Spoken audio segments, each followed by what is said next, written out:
સંબંધોમાં એક વાત તો બહુ સામાન્ય છે નહીં? આપણા સાથીને બદલવાની ઈચ્છા.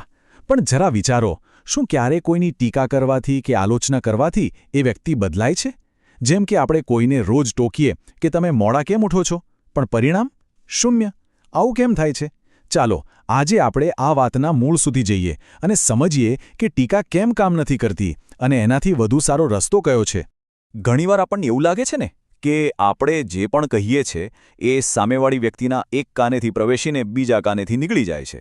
આ બહુ ફ્રસ્ટ્રેટિંગ હોય છે અને મોટાભાગના લોકો અનુભવે છે. પણ એનું કારણ એ નથી કે આપણે શું કહીએ છીએ, પણ એ છે કે આપણે એ વાત કઈ રીતે કહીએ છીએ. ચાલો આ વાતને જરા ઊંડાણથી સમજીએ. તો સવાલ એ છે કે જો આપણો ઈરાદો કોઈનું ભલું કરવાનું હોય તો પણ આપણી ટીકા કેમ એક બૂમરેંગની જેમ આપણા પર જ પાછી આવીને વાગે છે? વેલ, એની પાછળ એક બહુ જ રસપ્રદ મનોવૈજ્ઞાનિક કારણ છે અને એ કારણ આપણી ધારણા કરતાં બિલકુલ ઊંધું કામ કરે છે. આ કોન્સેપ્ટને મિરર ઇફેક્ટ કહેવાય છે. જુઓ, જેવી આપણે કોઈની ખામી બતાવીએ છીએ ને, તરત જ એનું મન એક ઢાલ બનાવી લે છે. એ આપણી વાતને સમજવાની કોશિશ કરવાને બદલે પોતાને સાચા સાબિત કરવામાં પોતાની બધી જ શક્તિ લગાવી દે છે. ખબર છે, જાણે કે કોઈ અદૃશ્ય યુદ્ધ લડી રહ્યા હોય. અને સૌથી વિચિત્ર વાત તો એ છે કે આપણો હેતુ તો સારો હોય છે. આપણે શું ઈચ્છીએ છીએ? સુધારો, એક પોઝિટિવ ચેન્જ. પણ ટીકા કરવાથી પરિણામ શું મળે છે? બસ રક્ષણાત્મકતા અને પોતાની જાતને સાચી ઠેરવવાની જીદ. એટલે કે જે એનર્જી સુધારામાં વપરાવી જોઈતી હતી એ બધી જ એનર્જી બચાવ કરવામાં વેડફાઈ જાય છે. તો પછી કરવું શું? રસ્તો શું છે? અહીંથી જ આપણી વાત એક નવા અને સાચું કહું તો ખૂબ જ શક્તિશાળી વળાંક પર આવે છે. આ એક એવો ફેરફાર છે જ્યાં આપણે નેગેટિવિટીમાંથી બહાર નીકળીને પોઝિટિવિટી તરફ જઈએ છીએ. ચાલો જોઈએ કે આ નવું સૂત્ર શું છે. અને આ રહ્યો એ રહસ્ય. ગુરુદેવનું આ સૂત્ર બધું જ કહી દે છે. કોઈને એમ કહેવું કે તમે ક્યારેય સમયસર તૈયાર નથી થતા, આ શબ્દો ઘા કરે છે નહીં? પણ એની જગ્યાએ એમ કહેવું કે આપણે જો સમયસર નીકળીશું તો કેટલી મજા આવશે. આ એક પ્રેમભર્યું સૂચન છે જે ખરેખર સુધારો લાવે છે. આ માત્ર શબ્દોની રમત નથી, પણ સંબંધોને જીવંત રાખવાની એક કળા છે.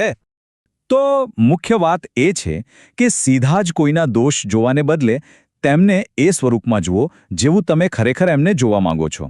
તમારી સંકલ્પ શક્તિ એટલે કે તમારા મજબૂત અને સકારાત્મક ઈરાદામાં એટલી તાકાત છે કે તે સામેની વ્યક્તિમાં સાચે જ પરિવર્તન લાવી શકે છે. આ માત્ર દૃષ્ટિ બદલવાની વાત નથી, આ તો આખી ઊર્જા બદલવાની વાત છે.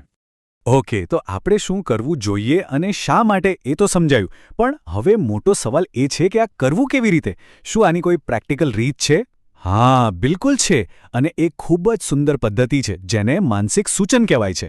ચાલો એને સ્ટેપ બાય સ્ટેપ સમજીએ. આ પદ્ધતિ ખરેખર ખૂબ જ સરળ છે.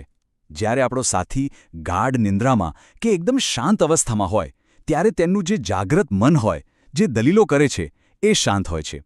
બસ એ જ સમયે મનમાં તેમના જે સારા ગુણો છે તેને યાદ કરો અને તેમના માટે પ્રાર્થના કરો. અને પછી આપણે જે સુધારો જોવા માંગીએ છીએ તેના સકારાત્મક વિચારો એટલે કે મૌન સૂચનો તેમના અર્ધજાગ્રત મન સુધી મોકલો.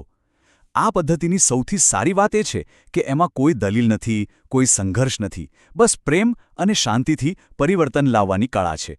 હા, પણ યાદ રાખજો, ધીરજ બહુ જરૂરી છે. તો આ આખી ચર્ચાનો સાર શું છે? એનો નિચોડ એ છે કે આપણે બહારની ટીકા અને લડાઈમાંથી આપણી શક્તિ પાછી ખેંચીને એને આપણી આંતરિક સંકલ્પ શક્તિમાં ફેરવવાની છે. કારણ કે સાચી તાકાત બહાર લડવામાં નહીં, પણ અંદરની શ્રદ્ધામાં છે. ચાલો આપણે આ 3 મુખ્ય મુદ્દાઓને ફટાફટ ફરીથી મનમાં બેસાડી દઈએ. પહેલું, ટીકા હંમેશા મિરર ઇફેક્ટ ચાલુ કરે છે, એટલે કે બચાવની દિવાલ ઊભી કરે છે. બીજું, કોઈની ખામી બતાવવા કરતાં પ્રેમથી સૂચન કરવું હજારો ગણું વધુ અસરકારક છે. અને ત્રીજું, માનસિક સૂચનની ટેકનિક સીધી અર્ધજાગ્રત મન પર કામ કરે છે અને કોઈપણ જાતના સંઘર્ષ વગર શાંતિથી પરિવર્તન લાવે છે. અને હવે અંતે એક સવાલ જે વિચારવા જેવો છે.